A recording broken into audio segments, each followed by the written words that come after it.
Welcome to Driving Alpha, where we feature our friends, the outperforming investors who demonstrate their path to driving alpha or outsized investment returns. We're Alpha Partners, where we partner with 1,000 early-stage venture firms as their opportunity capital to invest in their best companies. Driving Alpha is supported by Affinity, provider of the CRM for the private capital relationship economy. Affinity knows who has the best relationship with the right startup. Affinity knows. Learn more at affinity.co/driving alpha. Hello, everyone, and welcome to the Driving Alpha podcast, where we interview top leaders to talk about how they drive alpha for the VC, LP, and entrepreneurial ecosystem. Now, I am thrilled today to be joined by Paige Hendrix Buckner, the CEO of Allraise, a national nonprofit organization focused on propelling forward women and non-binary leaders to move money, shift power, and change culture within the venture capital ecosystem. Her background spans education, public policy, and entrepreneurship, including experience as a Teach for America Corps member and training underrepresented founders on securing venture capital. Under her leadership, Allraise is strategically focused on empowering women and non-binary VCs by increasing their measurable power and influence through resources, community, and programs centered around skills, knowledge, and network building. Now, Paige, thank you so much for joining the podcast. So can you please elaborate on your journey, which led you to running Allraise? First, Zoe, thank you so much for having me. It's such a treat to meet you and spend time with you and then to have this conversation. So I just want to start there. And then, yes, happy to talk a little bit about my journey. I always say that my journey has been at the intersection of entrepreneurship, education, and public policy. And most of those have been really centered around how to make a big impact in the world and to help people, I think, step into their potential. And so as I look at my journey, I started as a little kid in a really small town in Southwest Missouri who really wanted to be out in the world. When I was in high school, I was a competitive speech and debate kid. And during that experience, I had the privilege of reading a lot of publications about what was happening domestically and internationally and in all kinds of sectors. So when I got to college, I thought I was going to be an attorney, and that's what I was really excited to build towards. But it was when I entered Teach for America that I realized that I had an opportunity to, one, make an impact in the United States because I wanted to work abroad. And number two, that I could make an impact in the public sector. So I went from being a fourth and fifth grade teacher in Las Vegas for 3 years, where honestly, that changed my life and what I thought was so important, to then working for an elected official. I worked at a nonprofit, the Urban League, to help families get access to healthcare. This is before Medicaid expansion. And then I got into the startup world thanks to my husband, who was really excited to invite me to a startup weekend. And when I attended that experience and we finished in the top 3, I realized that there was an opportunity to also make a big impact in the world and solve big problems through the private sector and specifically through startups. So I started my own company, got into an incubator, got really involved in the Portland ecosystem where I still live. And it was such a transformative experience because I learned how to work in shorter sprints. And I learned in a different way how to design user experiences around our customer, similarly to the way that I would have done it in a classroom for kids, but now getting to do it as the founder of a startup. And I made the leap from being a founder to then jumping into working for a startup called Founder Gym. And that was also a transformative experience because I got to see the power of community in action. And while we were trying to train founders on how to raise venture capital, and they did come for the skills and the knowledge, it was the network that they walked away with that I think was actually the most powerful. So from Founder Gym, I found out about the opportunity to join Allraise. I first joined as the chief of staff and then stepped into the CEO role the following year. When I stepped into this role, I couldn't unsee the opportunity because it was a place where I could pull a big lever, make a big impact, and do it through both nonprofits and also through the private sector. Okay. Yeah, a lot of interesting, diverse experiences that, really led to this moment with Allraise. So I really want to hone in on what is Allraise's mission? So what are you building towards with the community? Our mission is to help women and non-binary investors, founders, and operators be wildly successful. And the way that we think about doing that is changing both the culture and the composition. So the culture, the behaviors, and the norms that venture capital opts into as we think about who can be successful inside of firms and at startups. But then also we look at the composition. So we like to measure the metrics that matter in order to help move the needle. And when Always first started, there were two that we were looking at. So the first metric was really focused on measuring the number of women and non-binary people in partner plus roles at US-based VC firms. We were really trying to identify decision makers. And the second metric was looking at the amount of capital going to women and non-binary founders at the earliest stages. And so since that time, we've really honed in on helping women and non-binary VCs, which I know we'll get a chance to talk more about. And the logic there is that if we really want to change who gets access to capital on the founder side of the equation, you have to first start with who's writing checks and making investing decisions in venture capital. So that's where we focused. And I'm really excited about that intentional focus because it allows us to help those folks be successful. And it allows us to also bring LPs into the equation who are a really important part of this capital stack. So I'm so thrilled about the work that we've already done and what we've accomplished and see the opportunity for the next 3, 5, 10 years to come.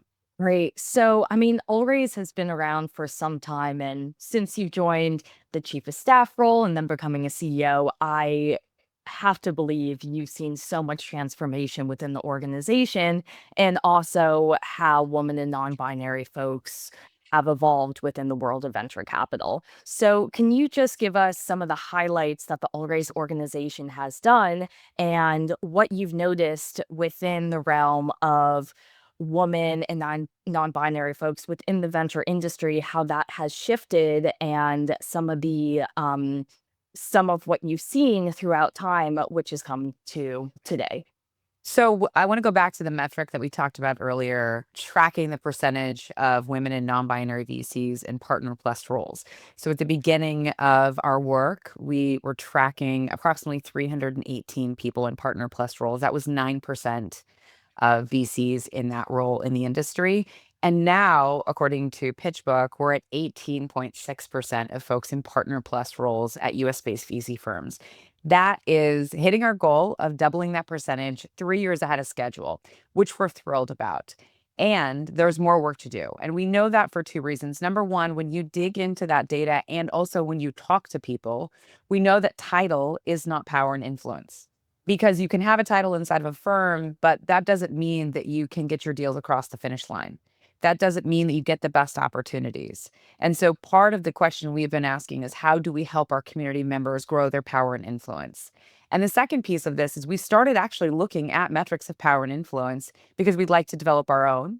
And so at this time, what we've been looking at are the percentage of women who lead deals in the industry and the percentage of women who are taking board seats after a VC firm has invested in a company. And those are sitting around 12 and 11% respectively. So if you think about where we are as far as representation goes and starting to look at just some of the indicators that you have power and influence, the ability to lead a deal, and then also to sit on a board, those are just two metrics among many more that tell us that we have more work to do to help women and non-binary VCs grow that power and influence. And the reason why this matters is because having that influence and having that power allows you to then source and win the best deals that are also related to your expertise and what you're passionate about. And we know when you have mixed gender teams, you are more successful because you are seeing deals that your partnership may not otherwise see. You are able to help support those companies and getting successful exits and bringing value back to the firm and to LPs. So it's important because if you don't have gender diverse teams that actually have power and influence, you're not able to see the outcomes that are good for business. Yes, I mean, we'll definitely dive into all the metrics and understanding about why having diversity within teams and diversity of thought leads to outsized return and positive alpha. But a lot of the listeners to this podcast are investors across the board. And specifically for our women and non-binary investors who are listening in, what are some ways you've seen where they're able to increase their power and influence within their organization, but also within the broader community? I actually think it starts with finding the right firm. You need to find the right place where your expertise, your competitive edge is respected and leveraged. I think that is critical. I mean, that's like any job though, right, Zoe? I mean, if you want to really flourish and shine, you need to find the right environment to do that. So I think it's the first. I think number two, you have to find sponsors and mentors. And so I talk to people every day who are sharing examples of how finding a sponsor changed their career because that person not only gave them advice, they helped them navigate the firm politics. They help them then understand how to turn those firm politics into opportunities. So, for example, I was speaking with one woman the other day who shared that she didn't realize in order to get a deal done, there was a certain way that you had to communicate with everybody on the IC in order to build confidence in that deal. And so, what was really exciting for her is once that person sat her down and said, let me just tell you what it really is here. She was able to then be successful. And so she can then, again, march towards putting points on the board. I think the last piece of this is building your competitive advantage. How are you constantly staying abreast of the best data, the best knowledge? How are you seen in the industry? How do you have a reputation for being the person that folks will bring information to in your specific vertical? We recently had this incredible strategy dinner, and there was this junior investor who was sharing her strategy. And what she said is, I like to be in places so that people know I'm the right person to bring deals to. And one of my personal metrics of success is that I've seen all the best deals because I can't make decisions unless I know whether or not that deal's out there. And so, one, I got to see it. Then I got to have a chance at actually winning it, right? And the winning it piece is having knowledge and skills and network to bring value to that company and explain why you're the right investor for that stage, that sector, that company. So I think those three things, finding the right place to flourish, finding sponsors and mentors who can help you navigate the internal politics and also the politics of the industry, which I didn't talk about as much, and then building your competitive advantage, really saying, this is clearly what I do better than anyone else, and everybody else knows it. I also want to add something special that I've noticed all raisers do really well, which is being incredibly relational. So building out a dinner series, building out a group that gets together on a regular basis to share key insights about a specific sector. Those are ways that you're not only getting information, but you're also building relationships, which helps you establish trust, which then leads to deal flow and so many other important ways for you, again, to grow your power and influence. Let's start backwards or, well, last to first. So, I really want to drill in on some of these points because I think this is valuable for investors across the board to really think about these things. So, when it comes to building your competitive advantage, yes, I understand you want to be in the right place at the right time. And we always talk about find your superpower that's going to make you stand out because this is a very autonomous job where the quality of your work is dependent on getting the right access, the right information, and it's all private information. So you need to find your unique ways to be able to get it. When you think about and what you've seen with all raisers and investors across the board who are really trying to build out the competitive edge, I know you mentioned the networking side, the knowledge side of things, but what are some specific examples of things that have worked really well? And also, if you have any advice on how you could really discover what your superpower is that'll accelerate you to get to those next steps. When you are thinking about building out your competitive edge, the question you need to ask is, what is the thing that I'm most interested in continuing to pursue and kind of go down the rabbit hole on? And for me, the word is curiosity. Where are you most curious? Because that will feed you even when things are getting tough, even when you see other people out there who are winning deals. I had a conversation with someone recently who said, man, there's nothing like losing a deal. It feels horrible. You forget all the other, the things that have gone well when you have that moment. So, how are you going to stay in the game? And I think curiosity is key to that because it will help drive you forward, even in those moments when you feel stuck or really demoralized. So, that's one piece of it. And then once you assess that curiosity, you need to show other people that curiosity. And I think here are a few tactics that you can use for that. Number one is internally in your firm, being the person who's constantly surfacing information, new data, experts, opportunities to learn, events that are specifically connected to that so that other people know this is the thing I'm curious about. This is the thing I know more about than anyone else in the firm. And by the way, when you have a deal come across your desk and you need to talk to somebody about it, I'm the person to talk to about it. So continuing to position yourself as that person who's the expert on your team. And I think taking that out externally looks like speaking publicly, It looks like having a podcast. We've seen some incredible investors who have leveraged that platform very well. And when I think about it as a founder, when I had a company, one of the tactics that I used, especially to connect with customers, was public speaking opportunities because it was a chance to position our expertise and be in a place that they already were and connect with them afterwards as we talked about not just what I said on stage, but what was important to them and how we might be able to solve that problem for them. And I think it's a really wonderful opportunity for VCs as well. The next piece is you need to build a reputation so that people are talking about you when you're not in the room. And I think that's important to have with peers, people who are ahead of you, and also people who are coming up behind you. So, how are you building relationships with people so they can not only see that expertise, but you're also helping support their success as well?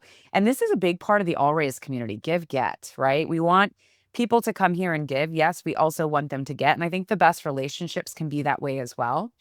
I think the third piece that I'll share with everyone is be more transactional. I hear time and time again that specifically women and non-binary folks, we connect when it comes to our lived experience. We want to check in personally. That is all important and great, but we absolutely must be transactional. We have to share deals.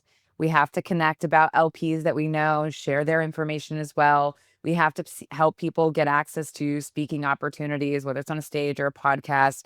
Recommend that journalists go talk to that person that you've met and you think could be an expert.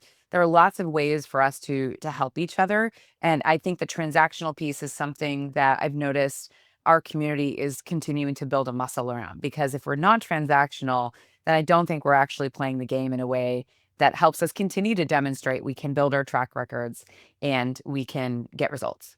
That whole conversation of how transactional should relationships be, I feel like is maybe controversial is too strong of a word, but I feel like that debate happens fairly often where you don't want to be too transactional because then it's hard to build up real relationships. But I do find that sometimes you do fall into those patterns where it's my friend. I don't really want to ask for things in return, but we also need to realize at the end of the day, this is business. We are in this role. We're building these relationships because we need to find the best deals, invest in the best deals, and lift each other up. Where I actually just had the experience the other day, not another VC, but a friend from college, where she called me. We were talking about deals. She works in wealth management and we made introductions for each other. And she was like, man, isn't this great that we're able to help each other professionally as much as personally? And I'm like, this is like the epitome of what a great friendship and a great relationship is, where you could have both sides working together and we really hope for our success. And I think it's very, I mean, across the board, we all want to help each other out, but just as a little bit of some context on where I'm coming from for the audience is I host these monthly woman in VC dinners. I guess that is kind of my superpower of bringing investors together and how I as much as there's the day-to-day deal sharing transactions, but also one of my gives is I'm in the fortunate position where I'm able to network with a lot of wonderful, brilliant investors and then bring them together. And this has been something where it's, yes, you become my friends. It's in my apartment. I cook for everybody, very authentic. That is the mission. But then the KPI I have for that is I'll text people afterwards and say, okay, did you share a deal afterwards? Have you guys co-invested together? Like, this is what I care about. Like, yes, be friends, but that's when I know like there's really something happening here and we're able to help each other out is when you have that business outcome too, but you're also getting to know each other on a personal level. And I think we really should be having these conversations more. And why All Race is also a great community as well is it emphasizes both sides of things. Build up your network, but also build out the professional muscle, because if you and I do well, we all do well together collectively. I could not amen that enough, Zoe. I could not amen that enough. And I want to call out the friendship that you just shared. Mhm. Thank you for sharing that because I couldn't agree more. How incredible is it when you get to do work with your friends, whatever that looks like? And I think the reason it's so wonderful is because you've built trust in this other aspect of your life. And now you get to leverage that trust over here in a way that helps each other on a new dimension, right? And so as we think about, I want to come back for people who maybe are still feeling a little weird about it at times, being transactional. Just remember your friend want you to win and you want your friends to win. And this is a really clear-cut opportunity for that. And what I often think about in my role and I get to do, and it brings me so much joy, is to be a connector and someone else's cheerleader.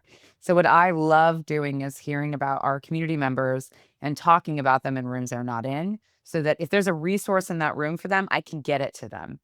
It's so fun when somebody contacts you a year later and says, "Oh, because of that, this happened," or "Because of that, this happened." And the last thing I would say, somebody reminded me of this last night. I've had an opportunity to connect with one of my personal heroes and potentially do some work with them. And someone on their team is like, "You should let them know that." And so we should also let each other know when a conversation at Zoe's dinner, should we get an invite? Okay. Should we get an invite? That has then turned into a great transaction. Zoe, love what you're doing. And everyone, please let Zoe know that you also love what she's doing. And that it's helpful. I appreciate it. And then I really want to highlight the whole sponsor mentor side of things because this is, everybody says venture is an apprenticeship job, but being a junior in venture has changed over time where it's less so you have maybe one GP, one associate working under them, and you work hand in hand. I mean, as much as funds are still small, they've also increased a lot. There's a lot more funds out there. It's definitely the dynamics have shifted, but it's not like you have an analyst program and you're really trained up and you just go through the motions. Like it's very much a autonomous job where, you really need to build out your track record for yourself. But there's not really a guidebook, and each fund is very unique. So I understand personally, and we all know that you do need that sponsor to help you. But you being in the seat of CEO at Allraise, I mean, you really understand the importance of mentorship, and those are the programs you're building out. So, how are you really defining the sponsors? Is it someone internal, external? And what do you think are the best strategies for junior woman and non-binary folks at these firms to really find those advocates, those mentors who will help them get to those next stages? Sponsorship, in my experience, makes or breaks people's careers. And that is a very serious statement to share. But what I want everyone to understand is because it's an apprenticeship business, other people have to show you the way and teach you the social norm. So let's start internally and then move externally. So, internally in a firm, having a sponsor who understands your expertise, who sees your potential, who is willing to speak highly of you when you are not in the room, who's willing to keep it real with you when something has not gone well. I think candor is a really important part of sponsorship and helping somebody step into their potential. I think that in venture capital, sponsorship to me looks like you coming into a firm, this person takes you under their wing and helps you be successful. And I've heard there are some firms that have actually operationalized multiple sponsors in an effort to avoid if one sponsor leaves the firm, then you are not without some kind of guidance. You have multiple people who are looking out for you, which I think is a great model. Definitely a village model, right? I think it does. I think even though it's the irony of venture to me is even though it's a lonely sport, it takes a village to help support the success of a VC. And that village, one key member of that village is your sponsor. So I think that's important. I think what's different about mentorship and sponsorship is to me, it feels like the extent of the commitment and involvement. And I think a sponsor inside of your firm is somebody who every day you're working with, you're connecting with, you're getting a chance to learn from in some way, shape, or form, even if you're not seeing them every day. A mentor to me feels like somebody who's like, "Hey, I care about you and I want you to be successful. I'm here if you need me when you need me." But sponsorship to me feels more significant, like a deeper level of investment and almost a professionalization of mentorship in a way that helps ideally move you forward in your career, whether that's promotion or leave and go join another firm or start your own. I think externally, you can also have sponsors and build really strong relationships. And I would encourage folks who, at all stages of their career, because I'm also always looking for sponsors and mentors, what am I trying to accomplish? Who could help me go from where I am to where I need to be? And then also, what value do I bring to that person as well? I think this is another relationship where you have give get. I think internally, that's a little clearer because we think about performance evaluations and the fact that we're all incentivized to support the firm's success and hit our metrics. Then if you think externally, I think the motivations are different. So maybe you have a sponsor who's willing to work with you and support you. They're not working necessarily in your firm's best interest, but they may be working in your best interest and see an opportunity to collaborate with you, share deals with you, et cetera. So in either of those cases, who are you looking for should be tied back to your goals. What are you trying to accomplish? What are you trying to learn? And then also, what do you bring to that relationship so that it also, like I said, can be a really important give get. I have found in my experience and the experience of the folks that I talk to is that inside of firms, often it's the person who hires you. And if it's not the person who hires you, it could be somebody else on the leadership team who's, hey, I really want to take you under my wing.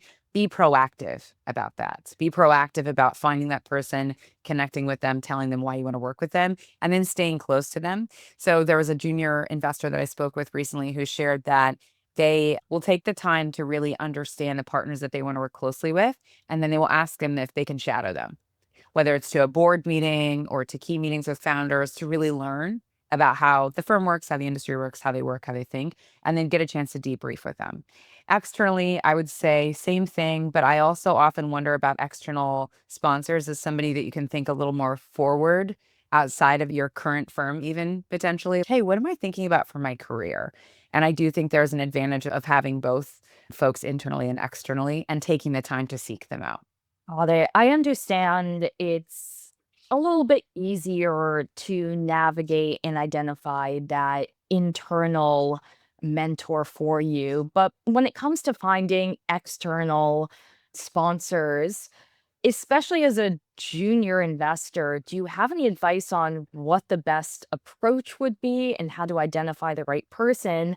And I know you mentioned it's a give and take. How do you, maybe as someone early on in your career, really wanting to connect with someone who has a bit more life experience and is more senior, how are you able to give as much as, you're taking from this person who's willing to invest time into you? I firmly believe that more junior people do not appreciate and value what they could bring to somebody who seems to be further along their career or is just been in the game longer than they have. And there are two data points that I've been thinking about recently. One is in my interview with more senior investors, men, women, non-binary folks, they often share with me, I wish people would ask me more and ask me more specifically to mentor, to sponsor, or to share my advice or my thinking. And what I mean by that is go beyond the like, love seeing you speak, actually ask for the 15 minutes and say, hey, I'd love to talk with you for 15 minutes. And I want to share, I actually have been seeing this data. I'd love to get your insights on it. I heard you talk about this. So offering, I see a different perspective. I'd love to talk about it. And this came from the one example that I'm thinking of right now is our VC Champions program. We have several incredible experienced investors who are mentors essentially to 2 to 4 folks a year who are more junior in their careers or are emerging managers. And what's interesting to me is that I've talked to several champions who said, tell those folks to reach out to me again. I tell them they can send me an email, but they never follow up. And I do want to hear how they're doing and if there's something that they see. The second is that you could be seeing some interesting deal flow that maybe they would be interested in. And so really do speak up if you think there's something that connects to their interests and share. Hey, actually, I've just seen these 4 interesting deals. I would love to talk to you about it. What do you think? What are you seeing? Here's what I'm seeing. Here's why I'm excited about them. So don't be afraid to show off your chops and connect with that person. I think the last piece that I'll just share with everybody is that when you are really excited and feel moved by someone's message, whether it's on stage or on a podcast or wherever it is, there's something about that person that you feel connected to and you should explore it. And this comes back to curiosity. And they may not follow up the first or the second time, but you may run into them later. And so just remember, listen to that voice and to that curiosity. And maybe it's not this moment, but it could show up in the future. And you just want to reach out when it's timely and then follow up often and see if you can connect with that person.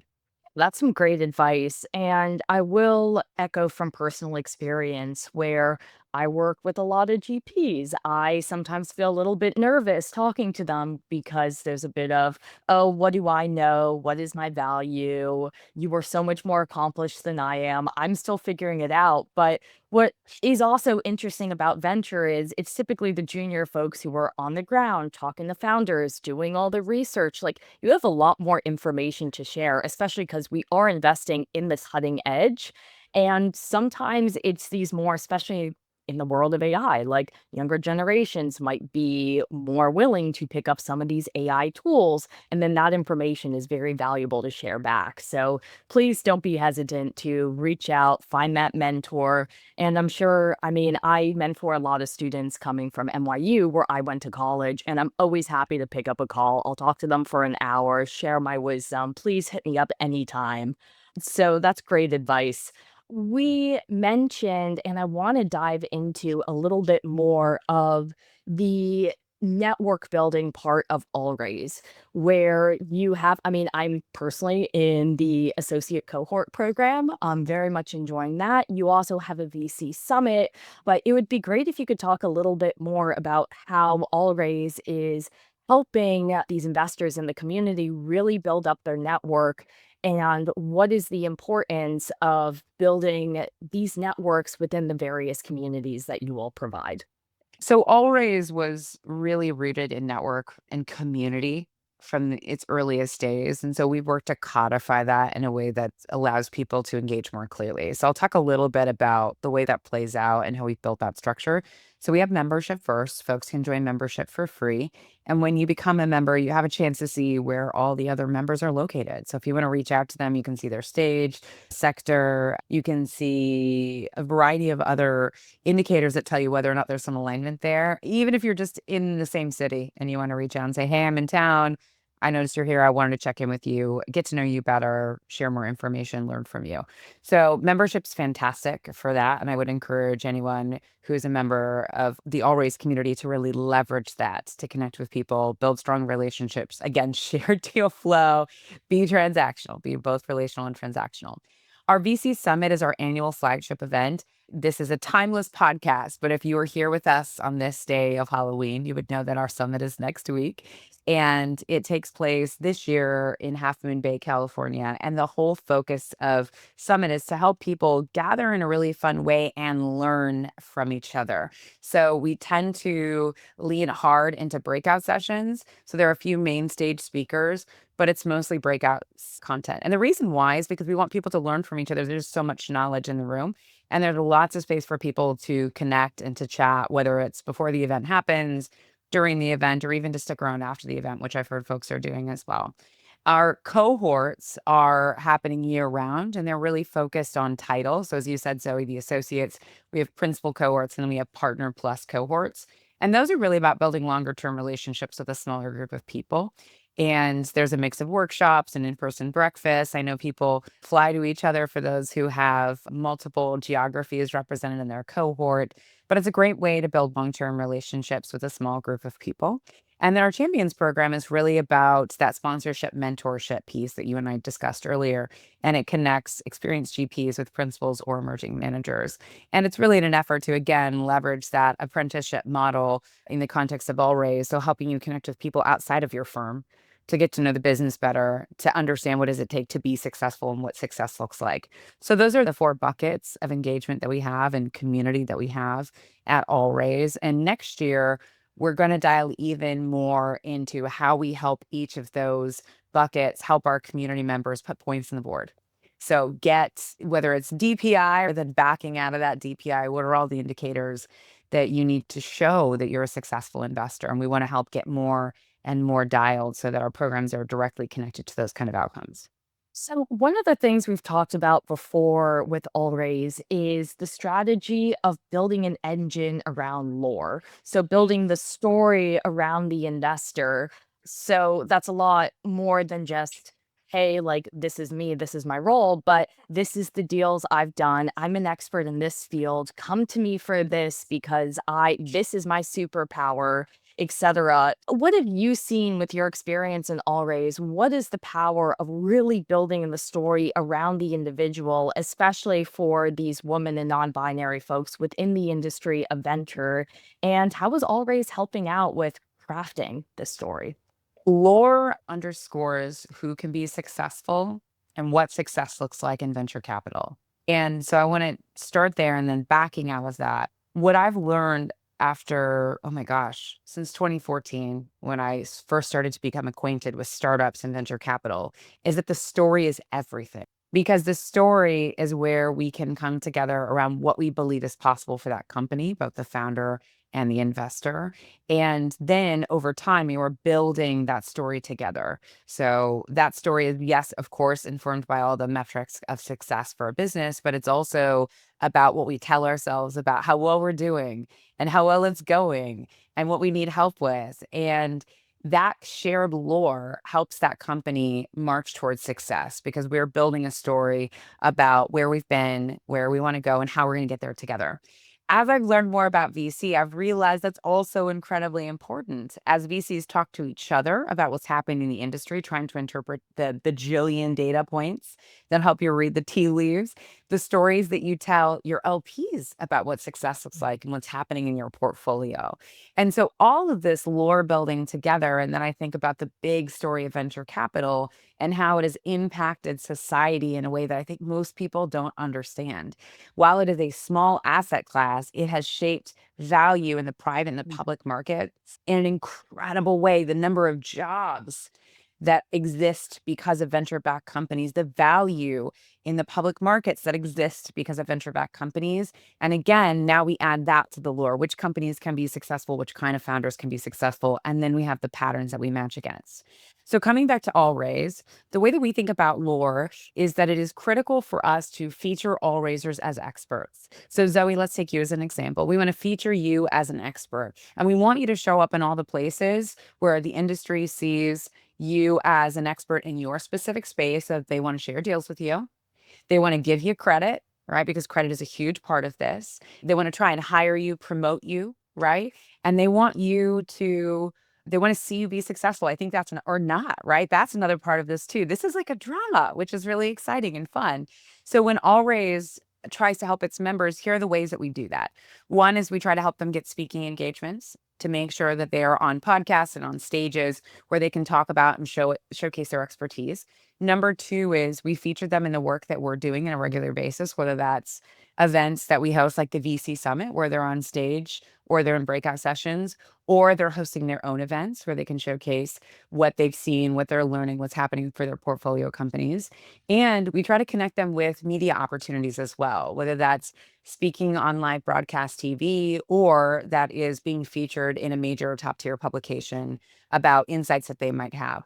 All of those pieces together feed into that story about who can be successful. And when we see more women and non-binary people showing up in all those different ways, it shifts the lore and starts to add more and more examples of who can be successful and how they got there.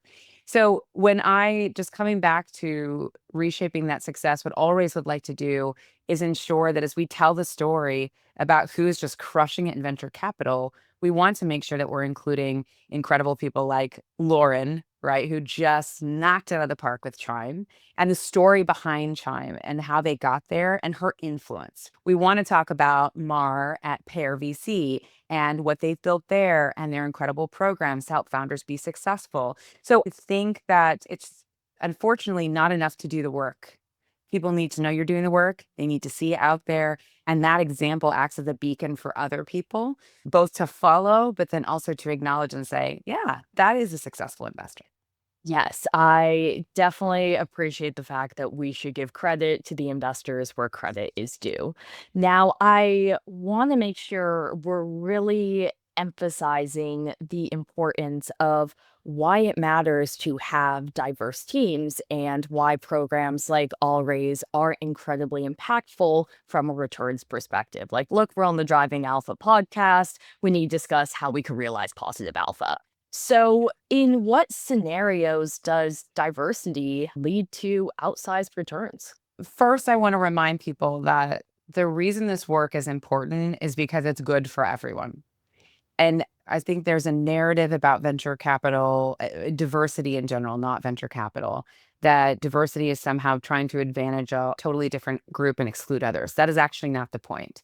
The point is that we want to have more perspectives on the team that help us avoid risk. We want to have more perspectives on the team to help us see new opportunities that we may not. And we want to leverage those unique identities and lived experiences to help us build value for those companies. And there's great data about this. And so we know that who hire just 10% more women partners see 1.5% higher returns and 9.7% more profitable exits. We know that gender diverse teams are 25% more likely to outperform their peers. And we know that firms with women in executive positions significantly outperform those with fewer women at that level. And so if we keep coming back to the story is not that we want women to win and no one else. We want non-binary people to win and no one else. It is a yes and. We want to add value to the table. We want to have more diversity because it adds more opportunity and it grows the pie. And there's a really great body of work around this great wealth transfer that's happening. And I'll have to share the source with you because I don't have the source off of the top of my head, but I was just reading it today. And what they shared is that increased wage gains coupled with the great wealth transfer position women to be key drivers of economic growth. However, this isn't at the expense of men. As wealth increases women's prosperity, it will help to grow the pie of total affluence, expanding opportunities across the board.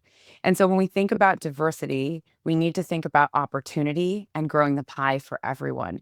And that's what excites me. And so I want to reground us in the data. I also want to refresh that data because it will help us remember why this work right now is so important in times when it feels like there's a push, where there is, it doesn't feel like there is an active push against this work because there is a narrative that it is not good for business and that it is excluding folks.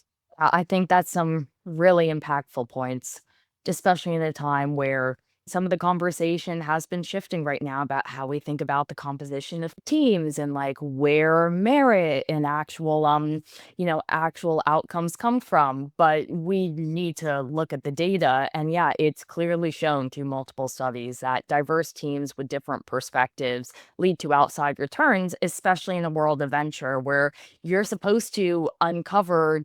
That's where you find alphas. You uncover the founders and the startups that, are going to be transformational. And you're going to have to come out with some out of the box views to be able to really understand, okay, this is the business that is going to change how society functions, how consumers, how businesses work for the better, leading to a better future in society.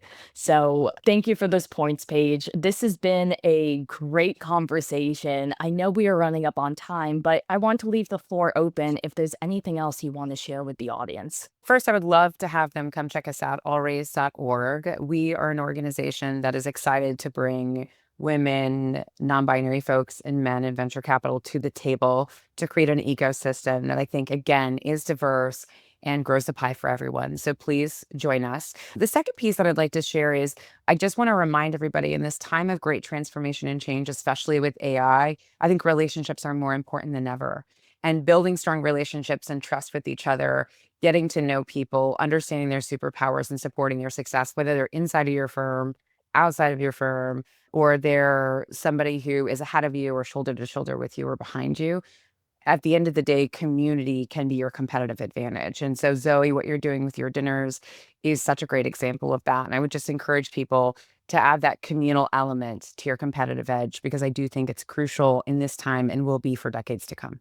All right. That's some great words of wisdom. Thank you so much, Paige. Thanks, Zoe.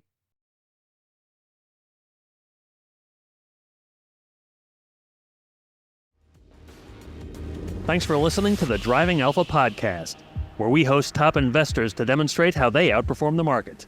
Click subscribe so you don't miss future episodes. Driving Alpha is supported by Affinity, provider of the CRM for the private capital relationship economy. Affinity knows who has the best relationship with the right startup. Affinity knows. Learn more at affinity.co/driving alpha.